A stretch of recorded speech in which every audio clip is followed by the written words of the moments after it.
विश्वनाथ बाबा बैठी मोरे अंगना। आईना विश्वनाथ बाबा बैठी मोरे अंगना।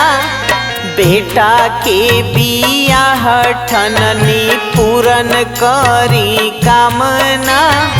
बेटा के बियाह ठननी पूरन करी कामना।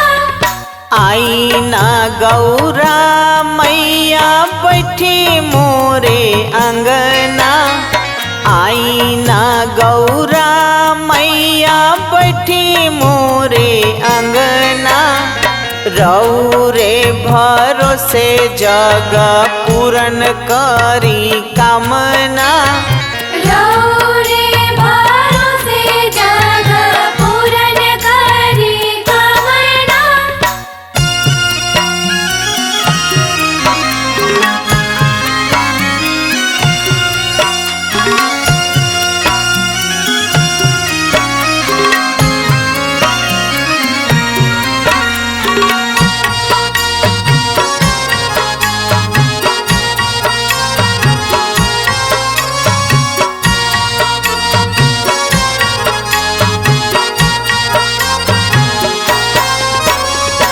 आईना ब्रह्मा बाबा बैठी मोरे अंगना।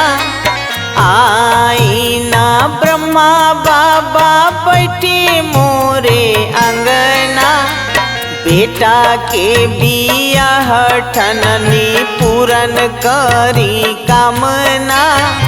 बेटा के बियाह ठननी पूरन करी कामना।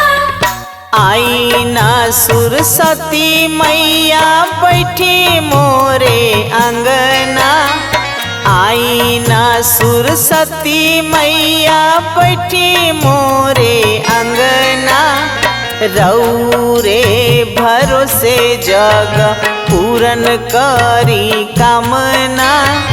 रौरे भरोसे जग पूरन करी कामना।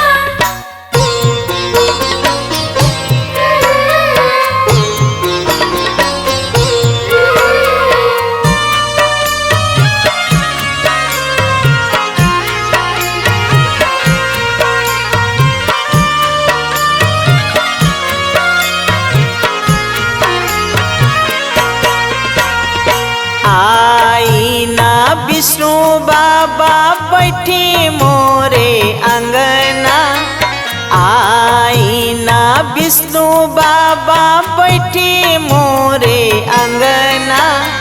बेटा के बियाह ठननी पूरन करी कामना। बेटा के बियाह ठननी पूरन करी कामना। आईना लक्ष्मी मैया बैठी मोरे अंगना। आईना लक्ष्मी मैया बैठी मोरे अंगना। रौरे भरोसे जग पूरन करी कामना। रौरे भरोसे जग पूरन करी कामना।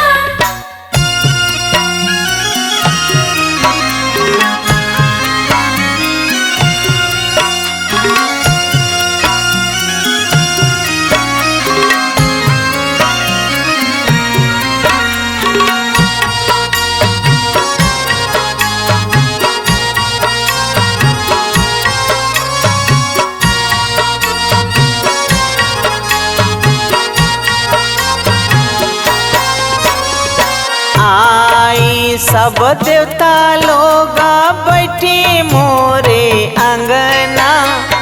आईना सब देवता लोग बैठी मोरे अंगना। बेटा के बियाह ठननी पूरन करी कामना। बेटा के बियाह ठननी पूरन करी कामना। आईना सब देवी लोग बैठी मोरे अंगना।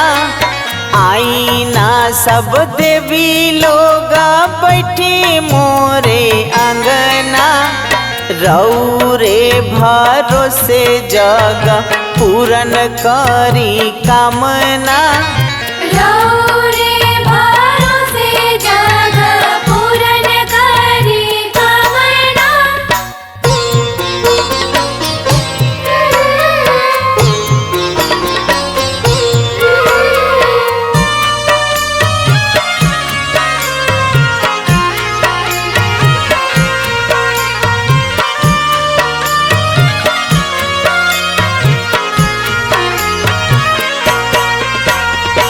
आईना पूरनिया सब बैठी मोरे अंगना आईना पूरनिया लोग बैठी मोरे अंगना बेटा के बियाह ठननी पूरन करी कामना बेटा के बियाह ठननी पूरन करी कामना आईना बहुआरो लोग बैठी मोरे अंगना आईना बहुआरो सब बैठी मोरे अंगना रौरे भरोसे जग पूरन करी कामना